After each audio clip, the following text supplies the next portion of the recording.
Hey everyone, this is your update for the week. A few comments. Your papers should be all graded. I had one or two people that the grades didn't save, so if you don't see a grade, let me know. In general, they were pretty good. A decent amount of you used articles that weren't appropriate for the assignment. The assignment noted that you needed to have an article that discussed a specific psychological study. And some of you had articles that were just discussing a topic rather than a specific research study that had been done. So that was probably the main thing. I didn't grade terribly hard for grammar and things like that. So let me know if you have any specific questions on your paper. I'm happy to go over it with you or anything that you need. The quizzes also looked better. I did throw out, gosh, either 4 or 5 questions this time. I think 4.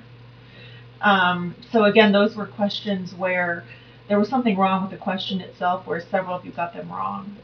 Over 60 or over, let's see, I think it was only 60% got it right. So I think that was the marker that I used to cut them off. I'm going to get a little tighter on that, partly because if there is a problem with the question, there was one, for example, about children in orphanages and deprivation, and the answer, there were 2 answers that it actually could have been. One was a little more correct, but it could have been either one. So that was a perfect example of a question that would be thrown out. Some of the questions, however, were straight from the PowerPoint, so there's no way to misinterpret them. They just, so there was nothing wrong with the question, so technically it didn't need to be thrown out. I did give it to you this week, but I may be getting a little tighter on that as it comes. But anyway, you'll see a bonus, I think 4 points on your quiz grades. Discussion posts in general are okay.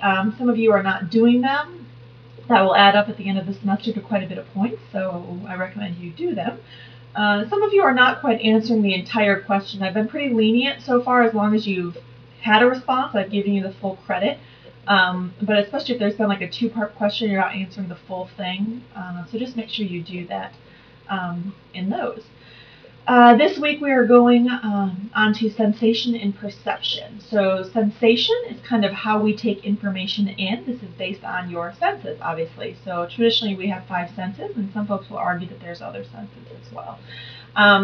The interesting thing about sensation and perception is that many people assume that whatever we take in, it's kind of a 1-for-1 thing. If we take it into our brain, that's what we perceive, so that there's no room for interpretation. That's actually not true. We take in a variety of senses, and you can remember back to some of the earlier discussions in the class.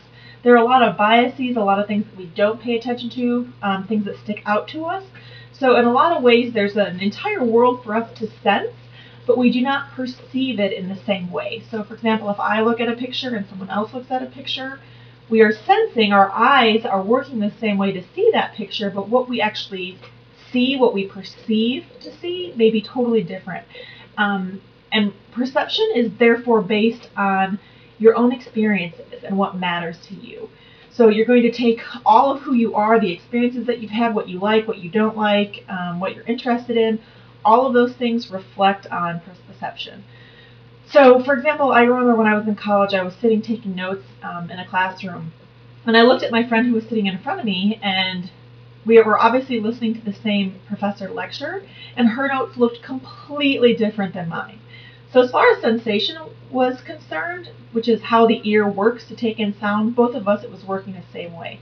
But what we were perceiving from the lecture was totally different, and that was because certain things that were sticking out to me that weren't sticking out to her, other things that he said made sense to her in a way that I just kind of glossed over them. So your first part is sensation, to do with how the 5 senses take them in. I will be honest, there's not a ton of super specific information on the quiz on that. So I want you to know how the eye works, but you don't need to memorize every part of the eye, those sorts of things. Just kind of the basic how all of the senses work. And then perception, though, that will be kind of where most of it is on the quiz, which is not this week, of course, but later on. So I will be putting up a video on the modules primarily focused on perception.